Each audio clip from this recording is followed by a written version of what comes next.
ಎಂತ ಅವಸ್ಥೆ ಮಾರೆ, ಇಂಥ ಮಳೆ ಬರುದು.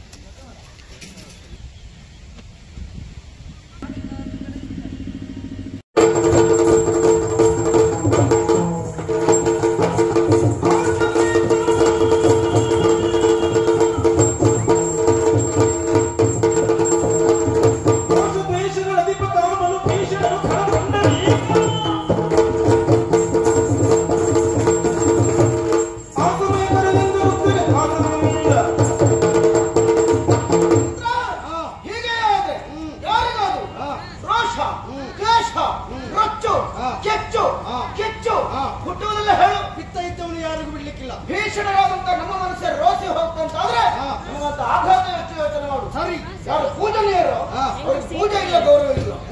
ಯಾರು ಅಪೂಜರಿದ್ದಾರೋ ಅವರಿಗೆ ಪೂಜೆ ಪುರಸ್ಕಾರ ಗೌರವ ಸನ್ಮಾನ.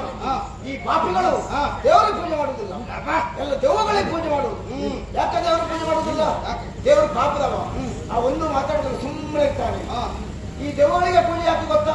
ದೆವ್ವಗಳಿಗೆ ವರ್ಷಕ್ಕೊಮ್ಮೆ ಆದ್ರೂ ಪೂಜೆ ಕೊಡದೇ ಇದ್ರೆ, ಬಲಿ ನೀಡದೇ ಇದ್ರೆ ಹೇಳುವುದಿಲ್ಲ. ಈ ವರ್ಷ ಯಾಕೆ ಪೂಜೆ ಕೊಡಲಿಲ್ಲ, ಬಲಿ ನೀಡಲಿಲ್ಲ ಅನ್ನುವ ಹಾಗೆ ಕೆಟ್ಟ ಸ್ವರದಿಂದ ಕಿರುಚುವುದಕ್ಕೆ ಮುಂದಾಗುತ್ತವೆ. ಆದ್ರಿಂದಲೇ ದೆವ್ವಗಳಿಗೆ ಪೂಜೆ ಅಲ್ವೇನೋ? ನಿಜವಾಗ್ಲೂ ಹೌದಣ್ಣ. ಯಾರು ಯೋಗ್ಯರು ಯಾರು ಅಯೋಗ್ಯರು ಎನ್ನುವುದಾಗಿ ತೀರ್ಮಾನ ಮಾಡುವಂತ ಸಣ್ಣ ಪರಿಜ್ಞಾನ ಉಂಟೋ ಇಲ್ಲವೋ ಅಂತ ಕೇಳುವುದು. ಯೋಗ್ಯರಾದವರನ್ನ ಕೆಳಗೆ ಕೂಡಿಸುವುದು, ಅಯೋಗ್ಯರನ್ನು ತೆಗೆದುಕೊಂಡು ಹೋಗಿ ಮೇಲೆ ಕೂಡಿಸುವುದು. ನಾನು ಇಲ್ಲಿ ಇಷ್ಟು ವರ್ಷ ಆಯ್ತು, ನನಗೊಂದು ಯೋಗ್ಯವಾದಂತ ಸ್ಥಾನಮಾನ, ನನಗೊಂದು ಘನತೆ ಗೌರವ, ನನಗೊಂದು ಸನ್ಮಾನ ಬಿಡು. ದೊಡ್ಡ ಮಟ್ಟದ ಸನ್ಮಾನ ನಿರೀಕ್ಷೆ ಮಾಡುವುದೇ ಇಲ್ಲ ನಾನು. ಒಂದು ಹುಡಿ ಸನ್ಮಾನ ಮಾಡಿದುಂಟ ಆಗುದುಂಟು ಅಂತ ಕೇಳುವುದು ಇಲ್ವೇ ಇಲ್ಲ. ನನಗೆ ಇತ್ತೀಚೆಗೆ ಮಾನಸಿಕ ಆಗಿ ಹೋಗಿದಂತೆ. ಪುಣ್ಯಾತ್ಮ, ನಿನ್ನ ಗೌರವಕ್ಕೆ ನಿನ್ನ ಯೋಗ್ಯತೆಗೆ ತಕ್ಕದಂತ ಸ್ಥಾನಮಾನ ಸನ್ಮಾನ ಸಿಗಲಿಲ್ಲ ಕಾರಣಕ್ಕಾಗಿ ನಿನ್ ಮಾನಸಿಕ ಆದದ್ದಲ್ವ ನಿನಗಂತ. ಪುಣ್ಯಾತ್ಮ, ನಾನೇ ಇಲ್ಲಿ 20-25 ವರ್ಷ ಆಯ್ತು, ನನಗೆ ಸರಿಯಾದ ಸ್ಥಾನಮಾನ ಸಿಗ್ಲಿಲ್ಲ. ಹಾಗಂತ ಅಯ್ಯೋ ನಮ್ಮ ಗೌರವ ನೀಡಲಿಲ್ಲ ಎಂಬ ಕಾರಣಕ್ಕಾಗಿ ನಾವು ಖಿನ್ನರಾಗುವುದು ಅಲ್ಲವೇ ಅಲ್ಲ. ಯಾಕೆ ಗೊತ್ತಾ? ಶಿಷ್ಯನೊಬ್ಬ ಒಂದು ಗುರುಗಳಲ್ಲಿ ಹೇಳಿದ್ದಂತೆ, ಗುರುಗಳೇ ಇವತ್ತು ನಮ್ಮ ಆಶ್ರಮಕ್ಕೆ ಒಬ್ಬರು ಶ್ರೀಮಂತರು ಬಂದಿದ್ರು, ಒಂದು ದನವನ್ನು ದಾನವಾಗಿ ಕೊಟ್ಟು ಹೋಗಿದ್ದಾರೆ ಅಂತ ಹೇಳಿದ್ರಂತೆ. ಆಗ ಗುರುಗಳು ಹೇಳಿದ್ರು, ಒಳ್ಳೆದಾಯ್ತು ಮಗ, ಈ ಸಲ ಒಳ್ಳೆ ಹಾಲು ಕೊಡಬಹುದು ಅಂತ ಹೇಳಿದ್ರು.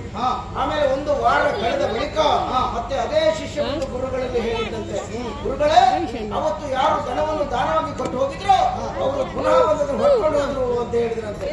ಆಗ ಗುರುಗಳು ಹೇಳಿದ್ರು ಗೊತ್ತಾ, ಒಳ್ಳೆದಾಯ್ತು ಮಗ ಅಂತ ಹೇಳಿದ್ರಂತೆ. ಅಂದ್ರೆ ಪರಿಸ್ಥಿತಿ ಹೇಗೆ ನಾವು ಸಮಾಧಾನ ಚಿತ್ತರಾಗಿಯೇ ಕಾಲ ಕಳೆಯಬೇಕಾಗುತ್ತದೆ. ಸ್ಥಿತಪ್ರಜ್ಞರಾಗಿರಬೇಕು. ನಮ್ಮ ಆರೋಗ್ಯಕ್ಕೆ ಹಾಳಾಗಲು ಈ ಪ್ರಪಂಚದ ಗುಣವೇ ಹಾಗೆ ತಮ್ಮ. ಯಾರು ಇದ್ದದನ್ನು ಇದ್ದ ಹಾಗೆ ಹೇಳ್ತಾ ಹೋಗುತ್ತಾನೋ ಇದ್ದು ಇಲ್ಲದಂತಾಗಿ ಹೋಗ್ತಾನೆ. ಯಾರು ಇಲ್ಲದನ್ನು ಇದ್ದ ಹಾಗೆ ಇದ್ದದನ್ನು ಇಲ್ಲದೇ ಇದ್ದಾಗ ಹೇಳ್ತಾ ಹೋಗ್ತಾನೋ ಅವ್ರು ಇದ್ದವರಿಗೆ ಬೇಕಾದ್ರೆ ಆಗುತ್ತಾರೆ. ಕಣ್ಣ ಮುಂದೆ ಬೆಣ್ಣೆಯಂತೆ ಮಾತನಾಡಿ ಬೆಣ್ಣೆಯಿಂದ ಯಾವ ಅದರಲ್ಲೂ ನಾನು ಹೊರಗಿದ್ದ ಕಠಾರಿಯನ್ನು ಸಳಪಿಸಿ ಪ್ರಹರಿಸಿಬಿಟ್ಟೆ ಗುಂಡದಲ್ಲಿ ಅದು ಹೋದಿತ್ತು. ಆದರೂ ನಾನು ಕೈ ತಣ್ಣದಾಗುತ್ತದೆ. ನಮ್ಮ ಭಾವದಿರು ಎಂಬ ಕಾರಣಕ್ಕಾಗಿ ಈಗ ನಿಮ್ಮ ಸಾಹಿತ್ಯವನ್ನು ಹೋಗಿದ್ದು ನಿಮಗೆ ಅಣ್ಣ ಹಾಕಿ ಸಾಕಿದ ನಮ್ಮ ಅಬ್ಬರಿ ಮಾನಸಿಕ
ಸಿಹಿಯಾದ ಮಾತಿನಿಂದ ಸಾರವಾದ ಮನಸ್ಸನ್ನು ಸುಲಭವಾಗಿ ನಮಗೆ ಕಹಿಯಾದ ಮಾತಿನಿಂದ ಸಿಹಿಯಾದ ಜೀವನ ಮಾರಾಟ ಮಾಡಬೇಕಾಗುತ್ತಿಲ್ಲ. ನಿನಗೆ ಇಷ್ಟು ವರ್ಷ ಮೆಣಸು ವ್ಯಾಪಾರ ಮಾಡಬೇಕು. ಇಷ್ಟು ವರ್ಷ ಮಾಡಲಿಲ್ಲ, ಈ ವರ್ಷ ಅದರಲ್ಲೇ ಲಾಭ ಹೆಚ್ಚು ಗೊತ್ತಾಯ್ತಂಗೆ. ಮಾಡ್ಬೋದು. ನನ್ನ ಮಾತೆಲ್ಲರೂ ನಾವು ಕೇಳ್ತೇವೆ. ಮಾತು ನೀವೆಲ್ಲ ಕೇಳಿದ್ರೆ ಎಲ್ಲ ಹೇಗಿರ್ತಿದ್ರ? ಅವ್ರು ದಾರಿ ಬಿಟ್ಟಿದ್ರು. ನನ್ನಾಗೆ ಬುದ್ಧಿಜೀವಿ ಅಂತ ಇದ್ರೆ ನೀವೇ ಮತ್ತೆ ಏನಾಗಿದೆ ನನಗೆ? ಆದ್ರೂ ನೀವು ಕೇಳುದಿಲ್ಲ ಯಾಕೆ? ಆಡಿದ್ದೆಲ್ಲ ಹಕ್ಕಿ ಅಲ್ಲ, ಬಿಟ್ಟಿದ್ದೆಲ್ಲ ಬೀಜ ಅಲ್ಲ. ಆಡಿದ್ದೆಲ್ಲವೂ ಮಾತ್ರ ಇರಿಸಿಕೊಳ್ಳುವುದಿಲ್ಲ. ಇದು ಒಟ್ಟಾರೆ ಕೊಲ್ಲುವುದು.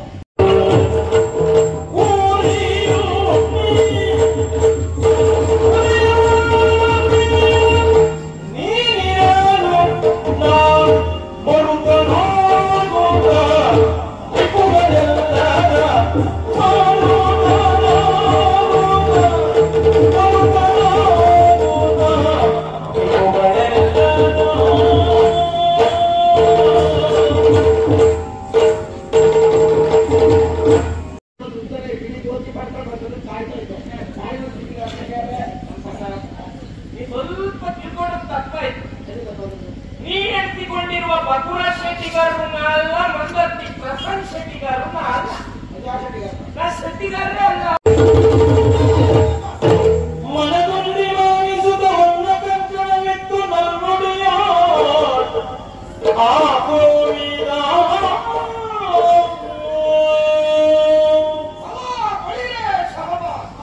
ಗೌರೀಪುರದಲ್ಲಿ ಸೇರಿರುವ ಸರ್ವರ ಪರವಾಗಿ ಇದೋ ರಕ್ತ ಕಂಕಣ ಬಂದಿದೆ.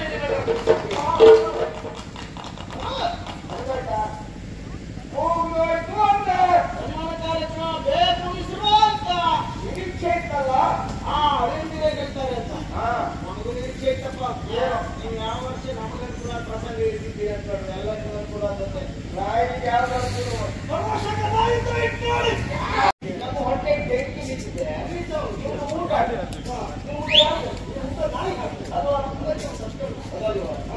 ಹೋದ ವರ್ಷ ಸುಮಾರು ಏನಾದರೂ ತಲೆ ಎಷ್ಟಿದೆ ಮಾಡ, ಈ ವರ್ಷ ತಲೆ ಎಷ್ಟೈತೆ ಹಾಗಾಗಿ ಹೋಯ್ತಲ್ಲ, ಹುಡುಗರಾಗಿ ಎಂತ ಜೋರು ಮಾಡೋದಲ್ಲ.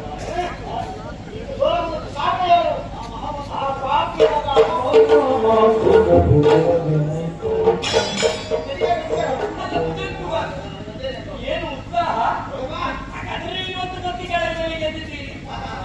ನಮ್ಮ ಆಮೆ ಕೆಲಸ ಮಾಡಿದ್ದು ಅಂತ ಆಯ್ತು. ನಮ್ಮ ಬಗ್ಗೆ ಒಂದೆರಡು ಮಾತುಗಳನ್ನ ಹೇಳ್ಕೊಳ್ಬೇಕು ಅಂತಾದ್ರೆ ರಾಜ್ಯ ಪ್ರಶಸ್ತಿ, ರಾಷ್ಟ್ರ ಪ್ರಶಸ್ತಿ, ಜಿಲ್ಲಾ ರಾಜ್ಯೋತ್ಸವ ಪ್ರಶಸ್ತಿ ಇದರಿಂದ ವಂಚಿತರಾಗಿದ್ದೇವೆ. ಕೊಟ್ಟೇ ಇಲ್ಲ. ಆದ್ರೆ ಇವತ್ತಿನ ದಿವಸ ಅದನ್ನೆಲ್ಲ ಮಾತಾಡಿಸುವ ಗಟ್ಟಿಯಾಗಿ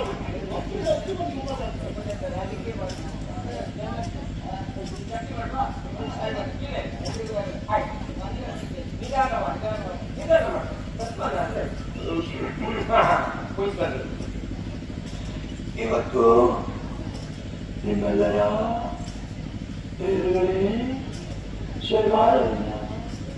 ಸ್ವೀಕರಿಸ್ತಾ ಇದ್ದೀನಿ.